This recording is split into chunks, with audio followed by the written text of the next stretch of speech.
يا جماعة، القصة دي مش مجرد حكاية حب وخلاص. دي حكاية شاب مصري زي أي شاب فينا، اسمه أحمد. أحمد كان في الجامعة، شاب طموح مركز في دراسته ومستقبله، بس زي أي بني آدم بيغلط ويتعلم. أحمد ده كانت ليه زميلة في الكلية اسمها ملك.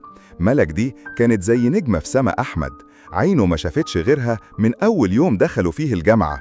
5 سنين كاملين صداقة بدأت، بعدين اتحولت لمشاعر قوية، حب من اللي بيتقال عليه حب عمرك. المشكلة بقى إن في فترة من الفترات الشيطان دخل بينهم. زي ما بيقولوا كده، الشيطان شاطر، وغلطوا غلطة كبيرة، غلطة ندموا عليها من كل قلبهم.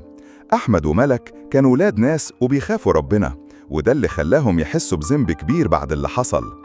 قعدوا مع بعض، خدوا قرار صعب إنهم يتوبوا ويرجعوا لربنا ويبعدوا عن بعض عشان ما يغلطوش تاني. عملوا بلوك لبعض على كل حاجة، كل واحد بيحاول يمسح اللي فات ويبدأ صفحة جديدة. تفتكروا توبتهم دي هتكمل؟ ويا ترى القدر مخبيلهم إيه بعد الغلطة الكبيرة دي؟ الصدمة الحقيقية لسه جاية في الجزء اللي جاي.